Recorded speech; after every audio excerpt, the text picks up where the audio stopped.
तालिबान की धरती पर लहराया तिरंगा, भारत ने काबुल में ठोकी अपनी कील। पाकिस्तान के जख्मों पर हिंद नाम का नमक, अफगानिस्तान में भारत का सबसे बड़ा दांव। चीन पाकिस्तान देखते रह गए, तालिबान ने भारत के लिए बिछाए पलक पावड़े। काबुल में बनेगा Afghan Hindu research centre, Bharat की चाल से दुनिया में मची खलबली। वो धरती जिसे दुनिया ने जहन्नुम मान लिया था, वो हुकूमत जिससे बात करने में दुनिया के बड़े बड़े सूरमाओं के पसीने छूट जाते हैं, उसी अफगानिस्तान की धरती पर, उसी तालिबान की छाती पर भारत ने अपने नाम का झंडा गाड़ दिया है। एक ऐसा ऐलान हुआ है जिसकी गूंज इस्लामाबाद से लेकर बीजिंग तक के बंकरों में सुनाई दे रही है। तालिबान जिसने कभी भारत के खिलाफ आग उगली थी, आज वही तालिबान नई दिल्ली के इशारों पर चलने को मजबूर हो गया है। भारत ने काबुल में एक ऐसा सेंटर खोलने का ऐलान किया है जिसका नाम सुनते ही पाकिस्तान के पैरों तले जमीन खिसक गई है। Afghan Hindu research centre. जी हाँ, हिंदू नाम का यह सेंटर अब काबुल की तकदीर लिखेगा। ये कोई मामूली इमारत नहीं होगी, ये अफगानिस्तान की बंजर जमीन पर भारत के भरोसे की वो फसल होगी जो पाकिस्तान के मंसूबों को हमेशा के लिए दफन कर देगी। ये 2025 के नए भारत की वो कूटनीतिक जीत है जिसने पूरी दुनिया को एक संदेश दे दिया है, जहां कोई नहीं पहुंच सकता वहां भारत पहुंचता है। लेकिन सवाल यह है कि जिस तालिबान को दुनिया एक कट्टरपंथी गुट मानती है, उसने हिंदू नाम के सेंटर के लिए हाँ क्यों कह दी? आखिर इस बंद कमरे की मुलाकात में ऐसी क्या डील हुई जिसने अफगानिस्तान का झुकाव पाकिस्तान से हटाकर भारत की तरफ मोड़ दिया? यह अफगान हिंदू रिसर्च सेंटर नाम का ब्रह्मास्त्र आखिर करेगा क्या? और सबसे बड़ा सवाल, इस पूरी बिसात से पाकिस्तान को कैसे और कितना बड़ा नुकसान होने वाला है? इन सारे सवालों के जवाब हम आपको इस वीडियो में आगे देने वाले हैं, तो बने रहिएगा वीडियो पर और इस संबंध में आपके जो भी विचार हो कमेंट में लिखकर जरूर बताइएगा। तो चलिए इस पूरे खेल को परत दर परत खोलते हैं। ये कहानी शुरू होती है काबुल में हुई एक ऐसी मुलाकात से जिसने दुनिया भर के कूटनीतिज्ञों को चौंका दिया।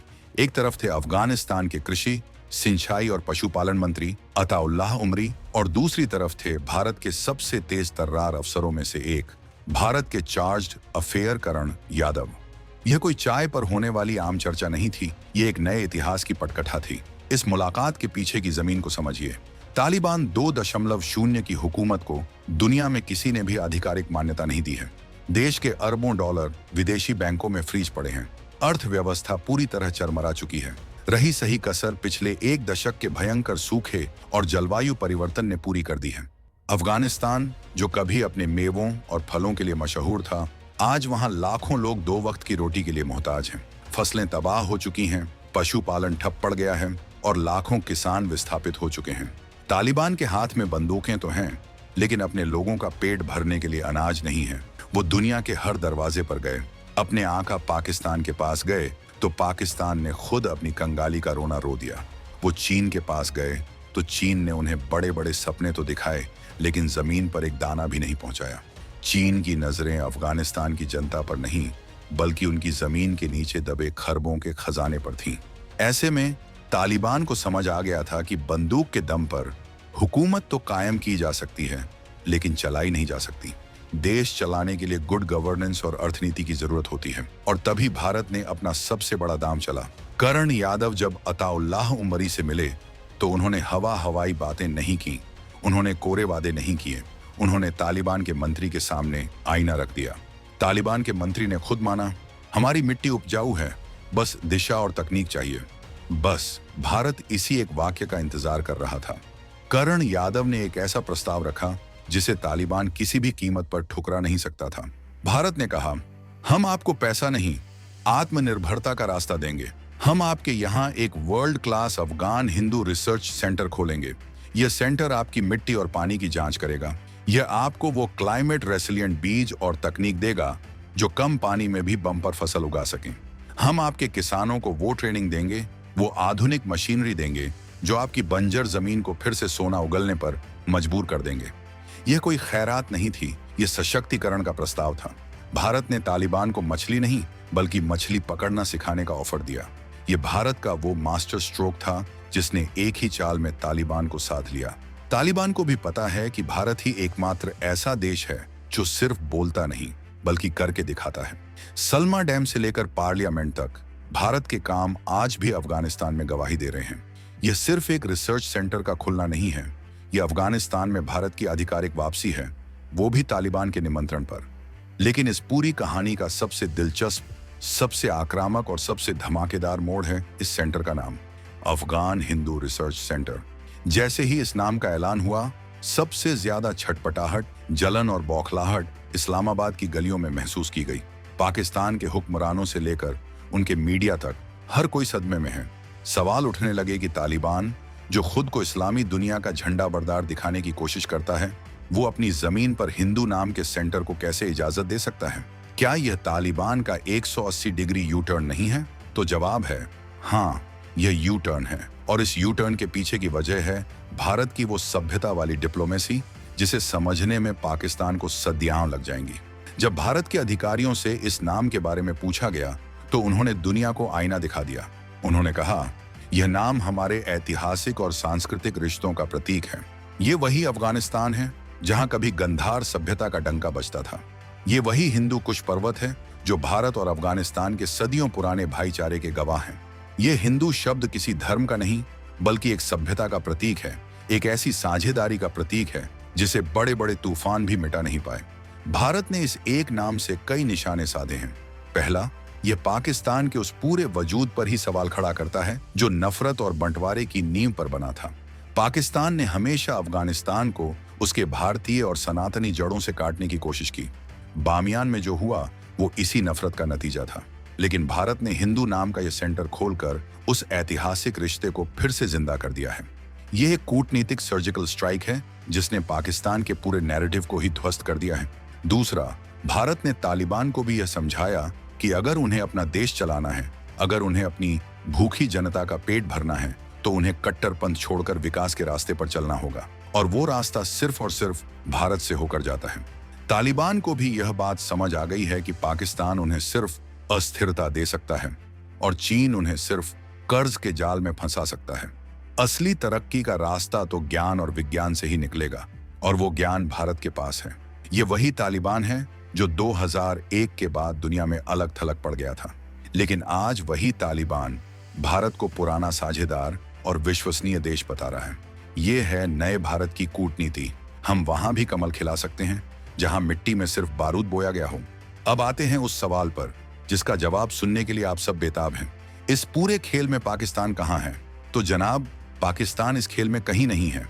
पाकिस्तान इस खेल से बाहर हो चुका है, और शायद हमेशा के लिए। उसे उसी के बैकयार्ड यानी पिछवाड़े में भारत ने ऐसी पटखनी दी है कि वो कई दशकों तक याद रखेगा। अफगानिस्तान, जिसे पाकिस्तान अपनी 5वीं सूबे की तरह इस्तेमाल करना चाहता था, आज वही अफगानिस्तान पाकिस्तान के लिए सबसे बड़ा सिरदर्द बन गया है। पाकिस्तान ने सोचा था कि तालिबान के सत्ता में आने के बाद वो काबुल पर राज करेगा, भारत को अफगानिस्तान से पूरी तरह बाहर कर देगा और अपनी कठपुतली सरकार के जरिए पूरे क्षेत्र पर अपना दबदबा कायम करेगा। लेकिन खेल उल्टा पड़ गया। ड्यूरंड लाइन का विवाद जो सदियों से दबा हुआ था, वो फिर से सुलग उठा है। तालिबान ने पाकिस्तान अफगानिस्तान बॉर्डर को मानने से साफ इनकार कर दिया है। TTP यानी तहरीक-ए-तालिबान पाकिस्तान, जो पाकिस्तान का ही पाला पोसा गुट था, आज वही पाकिस्तान के लिए नासूर बन गया है। TTP के लड़ाके अफगानिस्तान में पनाह लेते हैं और पाकिस्तान में आकर उसकी सेना पर आए दिन हमले करते हैं। पाकिस्तान ने तालिबान पर बहुत दबाव डाला, गिड़गिड़ाया, धमकियां दी, लेकिन तालिबान ने TTP के खिलाफ कोई भी कार्रवाई करने से मना कर दिया। पाकिस्तान की पूरी अफगान नीति, जिस पर उसने 70 साल से खरबों डॉलर खर्च किए थे, वो रातों रात मलबे में तब्दील हो गई। और ठीक इसी मौके पर भारत ने एंट्री मारी। एक तरफ पाकिस्तान, जो अफगानिस्तान को सिर्फ अस्थिरता और अपने मतलब के लिए इस्तेमाल करना चाहता था, दूसरी तरफ भारत, जो वहां अरबों डॉलर का निवेश पहले ही कर चुका था। हमने वहां सड़कें बनाई, हमने सलमा डैम जैसा दोस्ती का बांध बनाया जो आज भी लाखों अफगानों को बिजली और पानी दे रहा है। हमने वहां की संसद बनाई, स्कूल और अस्पताल बनाए।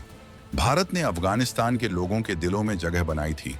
और तालिबान भी यह बात जानता है कि अगर उन्हें देश चलाना है तो वो भारत के इस निवेश को नजरअंदाज नहीं कर सकते।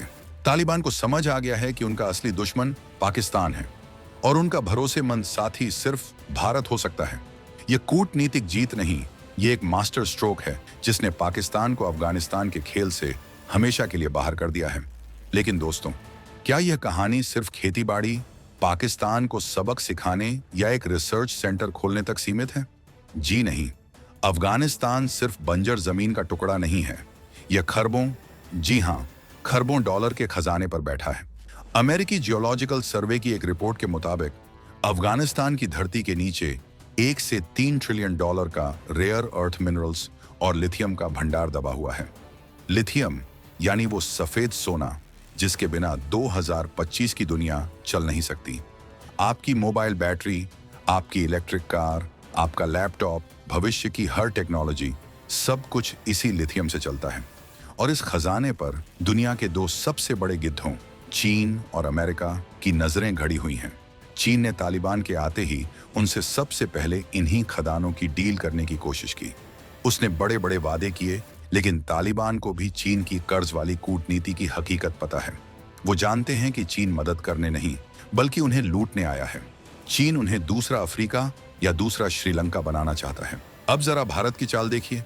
जहां चीन और अमेरिका सीधे खजाने पर झपट्टा मार रहे थे, वहीं भारत ने एक अलग ही रास्ता चुना। भारत ने कहा, खजाना तो बाद में भी निकल जाएगा, पहले जो लोग भूखे मर रहे हैं उनका पेट भरना जरूरी है। भारत ने लिथियम की नहीं, गेहूं की बात की। भारत ने खदानों की नहीं, खेतों की बात की। यह है वो चाणक्य नीति जो चीन और अमेरिका के समझ से भी परे है। भारत अफगानिस्तान की सबसे बड़ी कमजोरी यानी खाद्य सुरक्षा को उसकी सबसे बड़ी ताकत बनाने जा रहा है। और जब अफगान हिंदू रिसर्च सेंटर की मदद से अफगानिस्तान के खेत लहलहाने लगेंगे, जब वहां का किसान आत्मनिर्भर बन जाएगा, तो वो अफगानी अवाम किसे अपना असली दोस्त मानेगी? उस चीन को जो उनकी जमीन लूटने आया था, या उस भारत को जिसने उनकी बंजर जमीन को सोना बना दिया? जब भविष्य में इन खरबों डॉलर के खनिजों को निकालने की बात आएगी, तो तालिबान की सरकार सबसे पहला न्योता किसे देगी? यह भारत का वो लॉन्ग टर्म इन्वेस्टमेंट है जो न सिर्फ अफगानिस्तान को स्थिर करेगा, बल्कि भारत को आने वाले दशकों के लिए इस क्षेत्र की महाशक्ति के रूप में स्थापित कर देगा। भारत ने एक बीज बोकर पूरी फसल काटने का इंतजाम कर लिया है।